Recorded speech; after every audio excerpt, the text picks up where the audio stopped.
জনাম আজি কুশৰ ওপৰত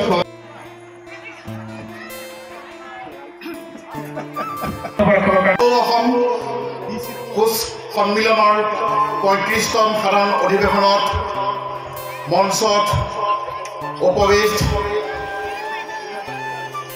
অসমৰ বিভিন্ন কোণৰ পৰা অহা এই সন্মিলনত জড়িত বিষয়ববীয়াসকল, সন্মানীয় অতিথিবৰ্গ আৰু অসমৰ তথা ভাৰতৰ বিভিন্ন কোণৰ পৰা ইয়াত উপস্থিত হোৱা কোচ জনগোষ্ঠীৰ প্ৰতিনিধিসকল আৰু লগতে এই অঞ্চলৰ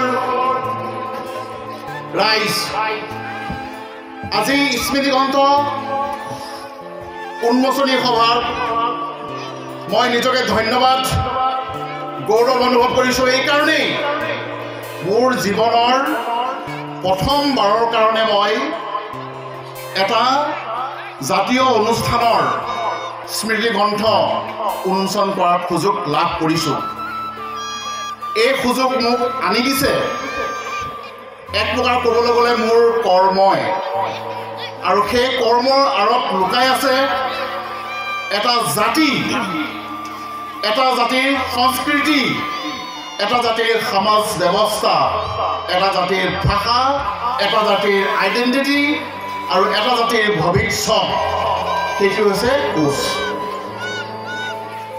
মই এইখিনি কথা কোৱাৰ আগতেই আজি আমাৰ যিখন স্মৃতিগ্ৰন্থ উন্মোচন কৰিলোঁ, এই স্মৃতিগ্ৰন্থখন সম্পৰ্কে মই এষাৰ খুব কম সময়ৰ ভিতৰত ক'ব বিচাৰিছোঁ।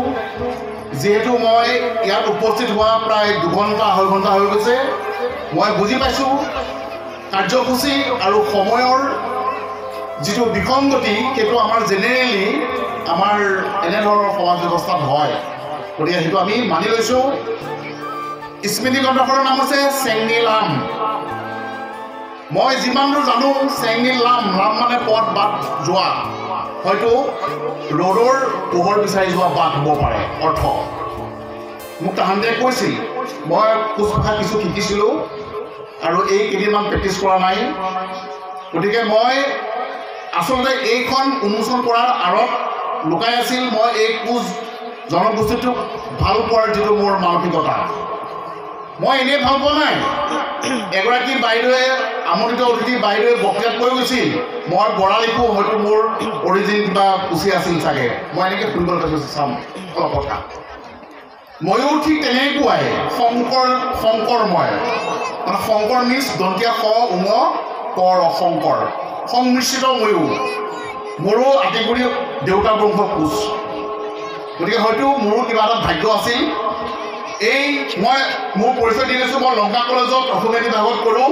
আজি 30 বছৰ চাকৰি হৈ গৈছে আৰু 5-6 বছৰমান আছে ৰিটায়াৰ কৰিবলৈ।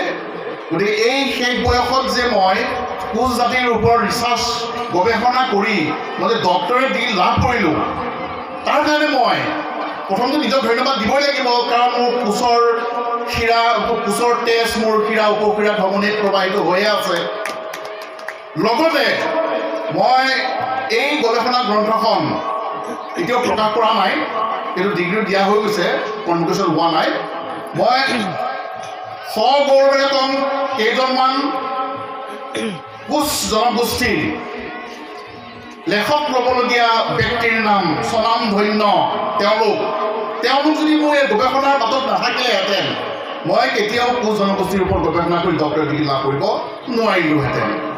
গতিকে মই প্ৰথমেই নাম ল'ম এই অঞ্চলৰ ডেৰাপথাৰ বাসিন্দা শ্ৰদ্ধাৰ হবিন কোচ। হবিন দা 2010 চনত যেতিয়া মই এখন ৰাষ্ট্ৰীয় আলোচনা চক্ৰত এখন মই পেপাৰ ছাবমিট কৰিছিলোঁ, তেতিয়া মই সেই 1 নং ডেৰাপথাৰৰ মই কোচ 3 টেকীয়া কোচসকলৰ সম্পৰ্কে, তেতিয়া তেওঁলোকে 3 টিকৰি বুলি কৈছিল, 3 টিকৰি কোচ, কিন্তু মই পিছত দেখিলোঁ যে 3 টিকৰিটো 3 টেকীয়া বুলি কয়।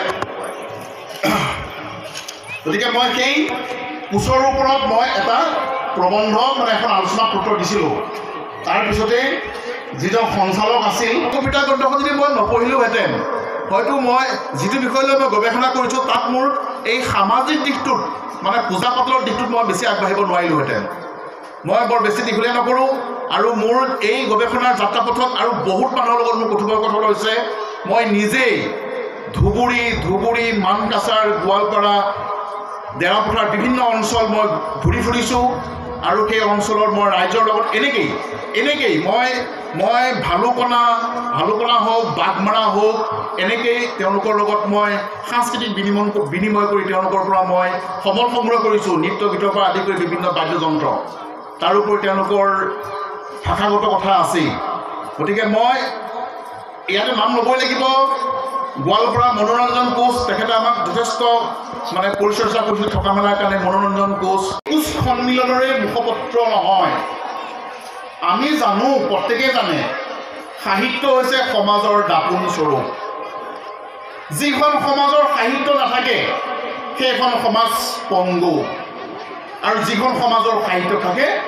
সেইখন দেশ সেইখন সমাজ পৃথিৱীৰ ভিতৰত সদায় উন্নত আমি সকলোৱে জানো আমাৰ ভাৰতীয় সভ্যতা পৃথিৱীৰ ভিতৰত কিয় বেছি উন্নত আমি জানো আমাৰ ভাৰতীয় যিটো সভ্যতা সংস্কৃতিৰ মূল আধাৰ হৈছে বেদ আৰু এই বেদটো আৰ্য ভাষাৰ সেই আৰ্য ভাষাটো মূল ইণ্ডো ইউৰোপীয় ভাষা গোষ্ঠীৰ আৰু সেই মূল ইণ্ডো ইউৰোপীয় ভাষাৰ অন্তৰালৰ যিমান ভাষা আছে তাৰ সৰ্বশ্ৰেষ্ঠ ভাষাবিলাকেই হৈছে ইংৰাজী ভাষা জাৰ্মান ভাষা ইটালী ভাষা ফ্ৰেঞ্চ ভাষা এই গোটেইখিনি মূল ইণ্ডো ইউৰোপীয় ভাষাৰ অন্তৰ্গত ভাষা আমাৰ ব্ৰাহ্মণ্য গ্ৰন্থ আৰণ্য গ্ৰন্থ তেনেধৰণৰ যথেষ্ট উপনিষদ মহাভাৰত মহাকাব্য আছে আমাৰ বহুত সংস্কৃত ভাষাৰ গ্ৰন্থ আছে এইবিলাকে আমাৰ পুৰণি ভাৰতীয় সভ্যতা সংস্কৃতিক পৃথিৱীৰ ভিতৰত সৰ্বশ্ৰেষ্ঠ ভাৰতীয় জাতি বুলি ভাৰতীয় সভ্যতা বুলি আমাক এই গ্ৰন্থবিলাকে আমাক প্ৰতিপন্ন কৰিছে